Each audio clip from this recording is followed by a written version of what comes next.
Comment faire lorsque l'on vient de se prendre la tête avec un collègue? Si ça vous est déjà arrivé, vous savez peut-être que c'est difficile de bien réagir. Dans beaucoup de cas, on est submergé par les émotions, on ne sait pas vraiment comment faire, on hésite entre remettre le couvert, relancer les hostilités pour prouver son point de vue ou alors ne plus croiser son collègue. Sauf que s'il s'agit d'un collègue de votre équipe, vous allez devoir continuer à travailler avec lui et vous ne pourrez pas l'éviter. Alors comment gérer ça? Si chacun reste sur ses positions, le conflit va perdurer. Mais si vous choisissez d'oublier le conflit et de faire comme si de rien n'était, ça peut être pire, le conflit ne sera pas réglé et vous risquez de garder de la rancœur. Et alors c'est comme une braise cachée sous les cendres, au moindre vent, le feu reprend. Alors pour sortir de cette mauvaise passe, je vous propose 4 étapes. Étape 1, sortez du conflit et prenez de la distance. Alors l'objectif, c'est d'abord de calmer les esprits, les vôtres, mais aussi ceux de votre collègue. Rien ne sert d'être dans une position où le conflit peut surgir à nouveau n'importe quand. Si vous travaillez au même endroit, peut-être est-ce une bonne idée de vous isoler un moment. Et si vous devez vous parler très régulièrement, faites en sorte de couper un peu le contact pendant un temps, en le prévenant bien sûr.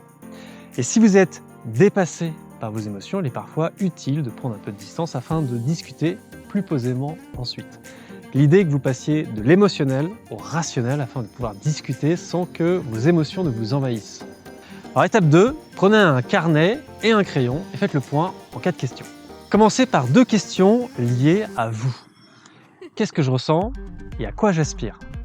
Il s'agit pour vous d'accueillir ce qui se passe en vous. Si l'on ne veut pas être débordé par les émotions, il ne s'agit pas non plus de les nier ou de les oublier.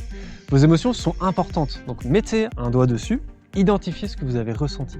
De la même manière, il s'agit pour vous de savoir pourquoi vous ressentez ça. Qu'est-ce que vous voulez au fond de vous, de quoi vous avez besoin. Vos inspirations sont importantes, ce sont elles qui sont à la source de vos émotions. Puis, poussez-vous ces 2 questions liées à votre collègue. Que ressent-il et à quoi aspire-t-il? Il s'agit de vous mettre à la place de votre collègue, d'essayer d'imaginer comment il a vécu le conflit et quelles sont ses aspirations qui expliquent son comportement. Alors bien sûr, à ce stade, vous ne pouvez pas être sûr à 100% de la réponse, mais faire l'effort de deviner, c'est déjà faire marcher votre empathie et avancer vers une bonne résolution. C'est important. Alors étape 3, parlez ensemble et partagez sur ce que vous avez sur le cœur. Il est très important, une fois que vous avez fait le point en vous, de partager vos ressentis et vos aspirations à votre collègue. Ça lui permettra de mieux comprendre votre réaction et de dépasser la vision tronquée qu'il aurait de vous à ce moment-là. Également, partagez ce que vous pensez être le ressenti et les aspirations de votre collègue en lui demandant de confirmer ou d'infirmer. En faisant ça, vous montrez à votre collègue que vous vous souciez véritablement de lui et de la façon dont il a pu être blessé. Écoutez-le aussi, vous donnez sa vision de l'événement, c'est important. Étape 4, cherchez une solution en changeant de point de vue. Alors une fois les émotions et les aspirations partagées, vous serez en bien meilleure disposition pour trouver une nouvelle solution à votre conflit. L'objectif est de trouver quelque chose qui associe au mieux les aspirations de chacun d'entre vous. Le piège que nous avons souvent, c'est que l'on s'enferme dans un schéma de pensée perdant-gagnant, comme s'il fallait forcément que l'un de vous gagne au détriment de l'autre. Mais c'est pas ça, il faut penser gagnant-gagnant. C'est la seule voie possible sur le long terme.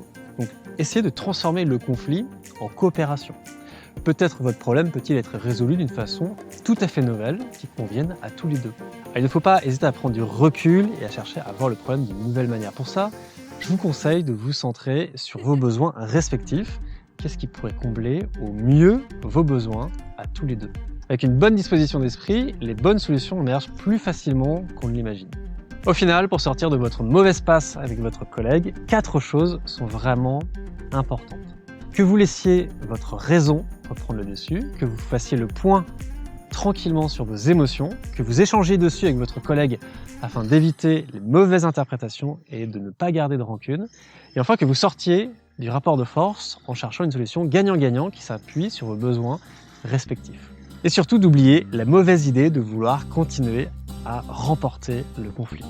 Car comme disait Einstein, la folie, c'est de faire toujours la même chose et de s'attendre à un résultat différent.